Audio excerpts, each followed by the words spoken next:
All this time, you've been taught to prove yourself. Pursue her, stay consistent, be vulnerable, show up more, try harder. You believed if you just loved her enough, gave enough, explained yourself clearly, she'd see it. She'd turn around, she'd feel it too, she'd finally get it. But instead, she backed off. Cold texts, delayed replies, avoidant energy. You start overthinking, thinking maybe I just need to do more. So you lean in harder. Flowers, late night calls, apologies you didn't even need to make. And yet the more effort you pour in, the colder she gets. Like you're throwing logs on a fire that's already dead, hoping it comes back to life through sheer effort. You think love is earned by consistency, by showing you're a good man, by proving you're willing to fight. But here's the brutal truth. The more you chase, the more she hates. Not because she's heartless, not because she's toxic, but because chasing turns you into something weak, something safe, something predictable. Attraction doesn't care about your intentions. It doesn't care about your character, your long texts, or your romantic gestures. Attraction is primal, and the moment you try to control it, especially with effort, you kill it. Imagine a fire in the forest, beautiful, wild, alive.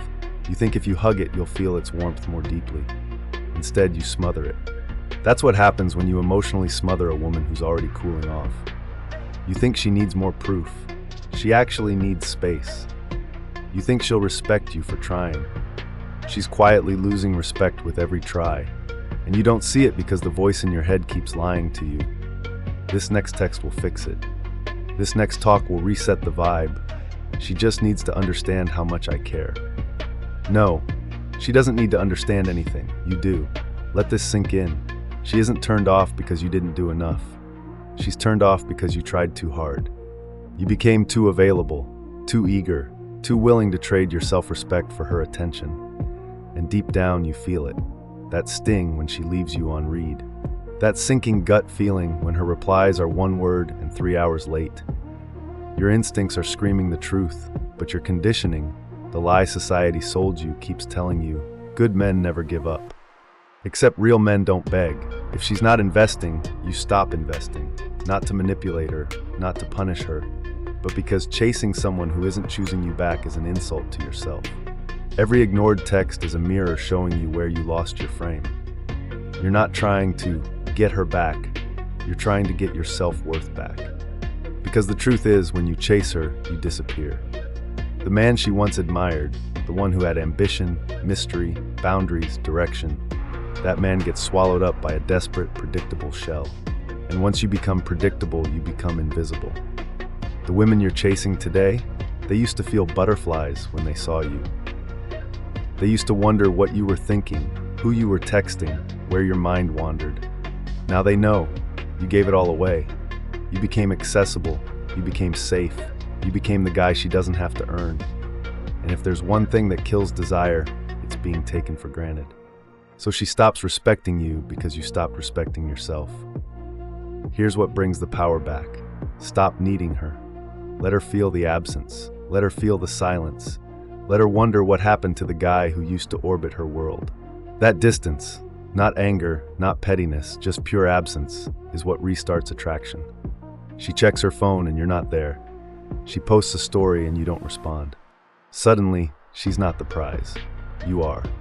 Not because you're playing games, but because you finally remembered your value. This is the hard pill. If she has to lose you to realize your worth, then she was never yours to begin with. But don't take her silence personally. Use it as fuel. Every second you don't reach out, you're growing. You're becoming untouchable.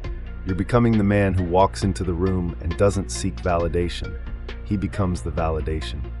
That's the man she can't help but crave. That's the man other people respect before he even speaks. That's the man who doesn't chase. He attracts. Not because he's trying to be alpha, but because he has zero tolerance for disrespect. You want her attention back?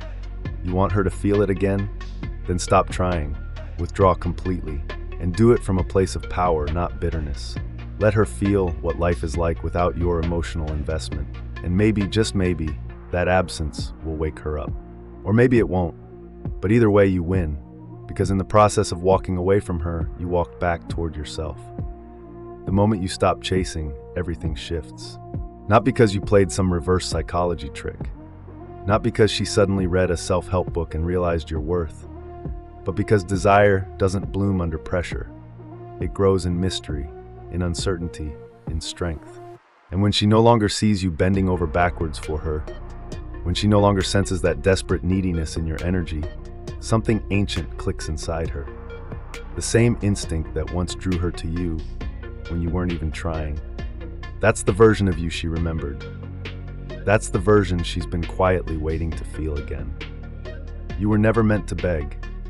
You were never meant to prove your value with paragraphs and double texts and romantic speeches rehearsed in the mirror. You were meant to be the value, to live it, to embody it so deeply that people feel it just by being near you. But you lost that edge when you made her the mission. When your mind started orbiting her, when her replies dictated your mood, when her validation became your oxygen, that's when she pulled away. Not because she didn't like you, but because the man she liked wasn't desperate.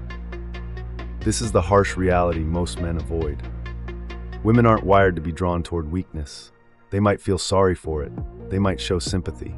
But attraction? That's built on strength, on challenge, on masculine presence that doesn't shift depending on how she feels that day. So when you start over-giving, over-talking, over-explaining, you're not being romantic. You're being unstable. She doesn't need a savior. She doesn't want a servant. She wants a man who owns his world, with or without her.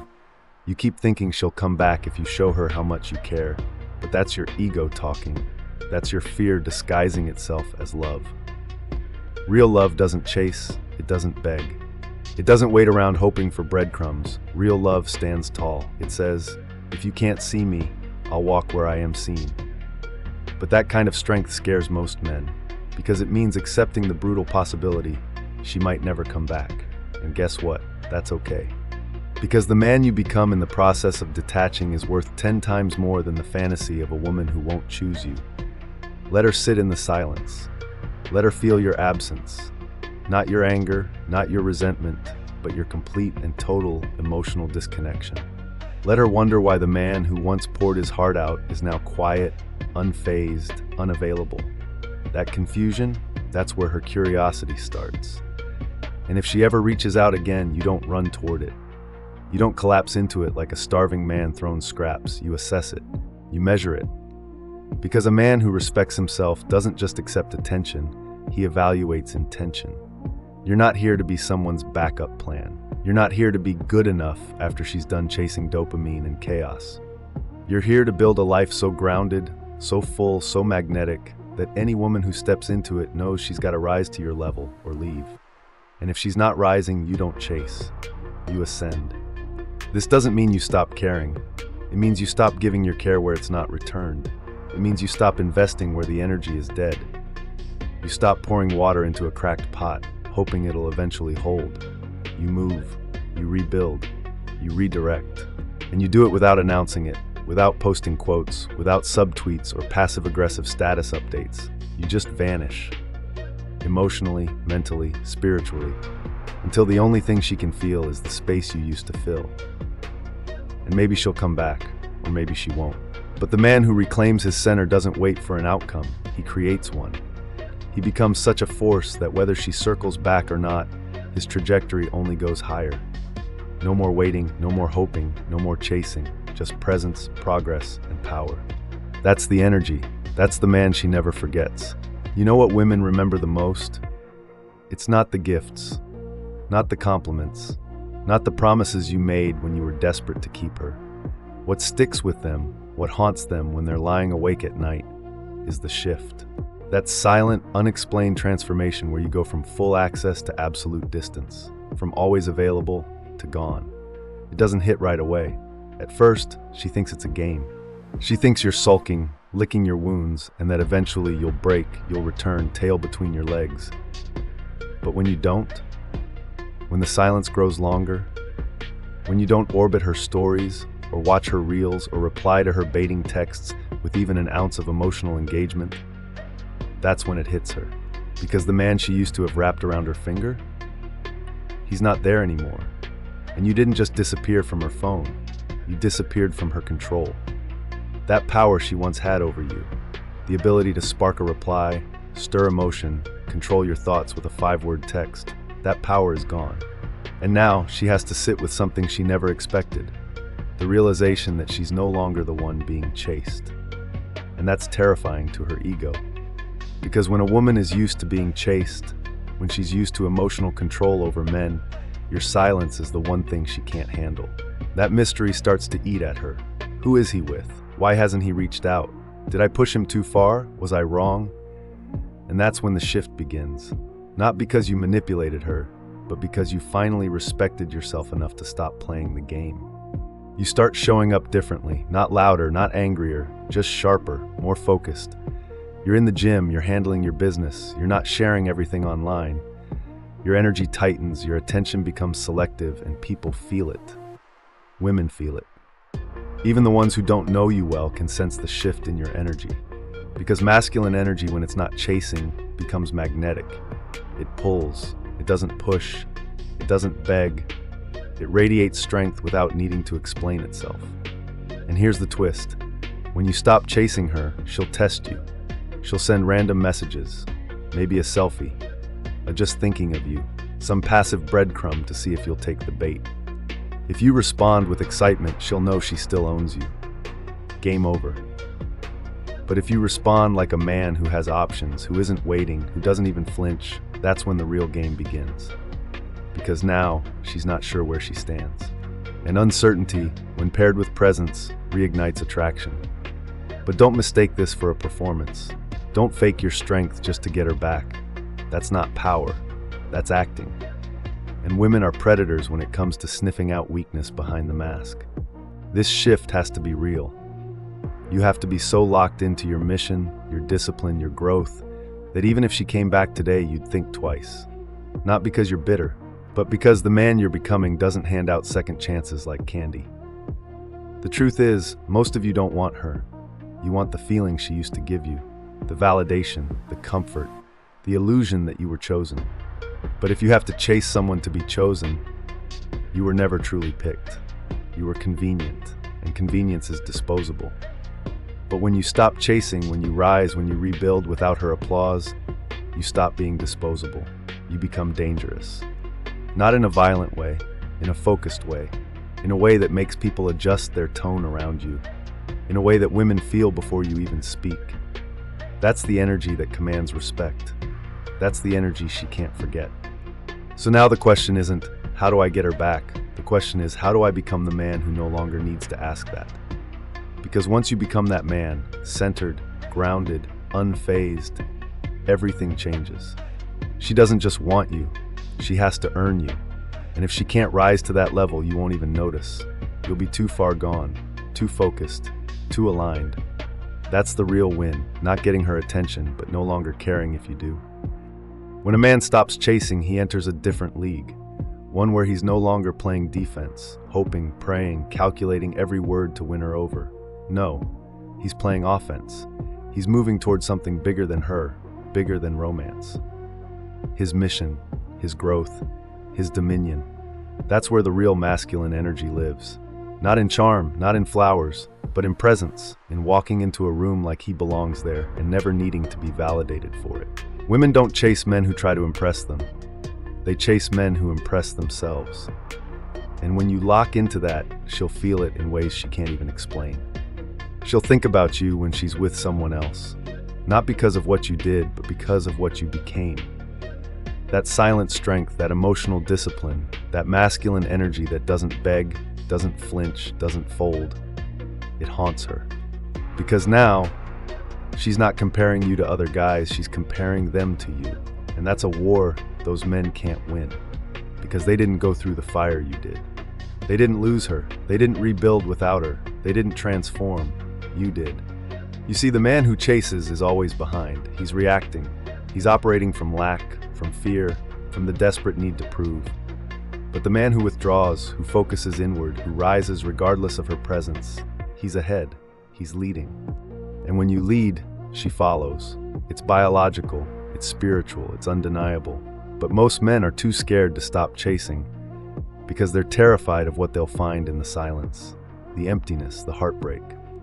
The realization that their identity was never rooted in purpose, but in her. And once she left, so did their reason for showing up. That's why this isn't just about her. This is about you finding the version of yourself that doesn't need her to feel complete, that doesn't need any woman to feel like a man. This is about earning your own respect back. Every time you withhold that urge to reach out, every time you bite your tongue when you want to explain yourself, every time you take that pain and channel it into your craft, your body, your future, you're rewriting your identity. You're reminding yourself that she wasn't the source of your power. She was a mirror, and that mirror's gone. But the man it reflected, he's still there, and he's waiting for you to show up. The irony is this: when you truly let go of needing her back, that's when you become the man she wants again. But by then, you might not want her. You'll want peace, progress, purpose. You'll want a woman who doesn't need to be chased because she's walking beside you, not ahead of you, not teasing you, not testing you, beside you. Because that's what you've become. A man worthy of walking with, not a boy waiting to be chosen. So the next time your fingers hover over your phone, tempted to send that message, ask yourself, what would the man I'm becoming do right now? Not the man who wants her back, not the man who's scared to lose her forever. The man who's rising, the man who knows his value, the man who doesn't need to convince anyone to stay. Because that man, he doesn't chase, he leads. Leading isn't loud. It's not about dominance, shouting, or chest-beating bravado. It's silent, calm, steady. It's the energy of a man who doesn't flinch when things fall apart. He rebuilds, quietly, relentlessly. That's the frame you need to reclaim. Not because it'll get her back, but because it's the only frame where your respect, your own, returns. Chasing her was never about love. It was about survival. Chasing her was never about love. It was about survival. It was about trying to fill a hole in your chest with attention. But you don't heal by filling. You heal by facing.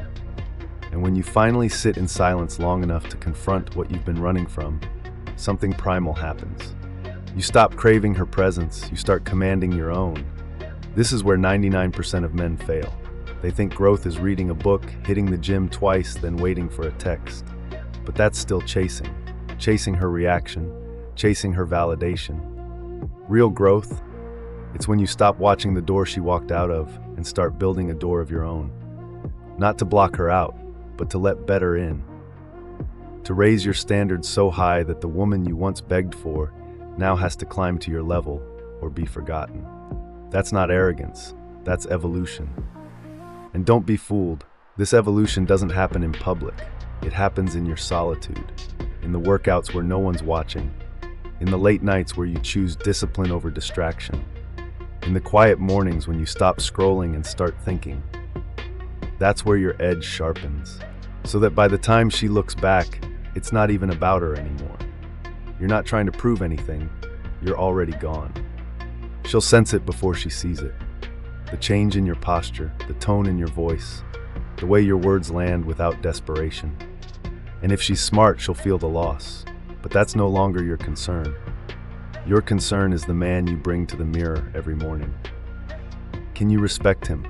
Does he move with direction, or does he still flinch every time her name appears on his screen?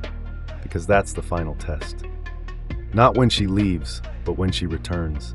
That moment when she sends a casual hey, or a thinking about you, or whatever low-effort bait she used to hook you with before. That's when you discover who you really are now. Are you still starving for her crumbs? Or have you built yourself into a man who only feasts at tables of respect? You'll know instantly, and the choice you make in that moment, that's what defines you. Not your past mistakes, not your feelings, not your pain, but your standard. Raise it, ruthlessly. Because the man who refuses to chase becomes the man everyone notices. He walks different, talks different. He doesn't beg, he doesn't argue, he doesn't explain, he simply is. And in that being, he becomes unforgettable. Not because he tried to be, but because he stopped trying at all. The man who stops trying doesn't become passive, he becomes inevitable. He doesn't beg for presence, he creates gravity. You walk into rooms differently when you no longer need anyone in them to approve of you. That's the shift, that's the power. And that's what women, especially the one who took you for granted, can't ignore. Because they remember how you used to fold. How quickly you used to crack. One late reply and you'd unravel, texting again, explaining again, hoping again. Now, nothing. Silence. Strength. You've become a man she can't provoke, can't rattle, can't reach. And the more she feels that, the more the dynamic flips. You were once orbiting her world, now she finds herself orbiting yours. Checking your stories. Asking mutual friends. Wondering why you're glowing up. Wondering who you're with. Wondering if the chapter really ended, or if there's still some unspoken thread tying her to you. That curiosity, that ache, that's what real attraction feels like when it's reignited. Not because you chased it down, but because you walked away and became worthy of being chased. But here's where most men collapse again. She reaches out, and they collapse back into softness. They forget the pain, forget the disrespect, forget the silence she gave them when they were drowning in questions. All because her name popped up on their phone. One message, and they're back to trying, back to hoping, back to chasing. Don't. Because when you go back too easily, you're not showing strength, you're confirming her power. And the cycle starts all over again, cold, hot, confused, distant. You're back to being her emotional plaything, her occasional comfort, her safety net when excitement dies elsewhere. That is not love. That is emotional servitude, disguised as romance. You want more than that. You deserve more than that. But you don't get it by hoping. You get it by demanding better with your actions. You are not here to be someone's half choice. You are not here to be tolerated. You are not a filler until she figures herself out. If she left, if she pulled away, if she stopped respecting you, let her feel the consequence. That's not cruelty. That's clarity. You're not punishing her. You're protecting your future. Because every time you chase a woman who doesn't respect you, you kill the version of you that does. And eventually, that man disappears completely. And all that's left is a shell, a people pleaser, a beggar, a boy in a man's body hoping to be loved. That's not who you are. You are a man with direction, with purpose, with weight. You are the mountain, not the wind. And women don't chase wind, they chase what doesn't move, what holds firm, what leads. And when you become that, fully, without needing her, without expecting her, everything changes. Your presence speaks before you do. Your eyes say more than any long text ever could. Your silence becomes louder than your begging ever was. And in that silence, she either rises or fades. You don't get her back by waiting. You get her back by never needing her again.